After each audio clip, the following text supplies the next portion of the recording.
Omukulembeze wa South Africa Jacob Zuma awonedde watono awalemekera okubuuka okuva mu ntebe y'obukulembeze oluvannyuma lw'emikono gy'abakungu abatuula ku lukiiko lw'eggwanga olukulu olwa National Executive Committee egyabadde gyetaagibwa obutawera okusobola okuggyibwamu obwesige. Ekiteeso ky'okuggyamu Jacob Zuma obwesige kyattukizibwa ku ntandikwa y'omwezi guno ekitongole ekirondoola ensimbi z'omuwi w'omusolo mu South Africa bwe kyategeeza nga bwe kyali kinoonyereza ku nguzi efumbekedde mu gavumenti ya Zuma ereetedde eggwanga okubeera mu katuubagiro k'ebyenfuna ensonga eyawagirwa bannakibiina ekiri mu buyinza ekya African National Congress baminisita ab'enjawulo nga kw'otadde n'oludda oluvuganya gavumenti. Kino kyaleetedde Paalamenti okutuula bukubirira okumala ennaku 3 ng'ekulemberwamu agikulira okunoonya emikono gy'abawagira ekiteeso ky'okuggyamu President Jacob Zuma obwesige nga n'abaasoose be bannakibiina kye naye ebyembi ne gitawera. Okusinziira ku ssaabawandiisi w'ekibiina kya African National Congress Zuma mwava Gwede Mantashe, akakiiko ak'okuntikko aka National Executive Committee tekakkiriziganyizza na kya President Jacob Zuma kuggyibwamu obwesige. Ekibiina kya Jacob Zuma okuwagira ekiteeso ky'okumuggyamu obwesige kyawuniikirizza bannansi kubanga gwe mulundi ogusoose ekibiina ekiri mu buyinza okunaabira mu maaso omuntu waakyo. Jacob Zuma alangibwa kulya mu nsi ye lukwe n'okujja ensimbi mu ggwanika lya gavumenti nga tafunye lukusa. Kinajjukirwa nti ku ntandikwa y'omwaka guno kkooti ya ssemateeka yasalawo Zuma aggyibwemu obwesige ng'omukulembeze w'eggwanga oluvannyuma lw'okukizuula nti yatigaatiga ssemateeka bwe yalemererwa okusasula ensimbi za gavumenti ze yakozesa okuzimba olubiri lw'amaka ge Nkandla nga ne kkooti enkulu yamuggulako emisango 783 egy'enguzi n'okugezaako okukukusa ebyokulwanyisa mu mwaka gwa 1999 wadde nga bino byonna yabyegaana.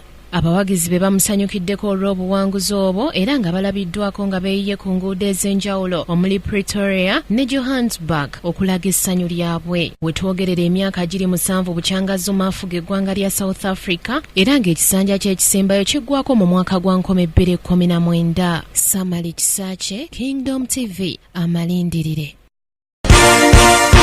This is Kingdom TV.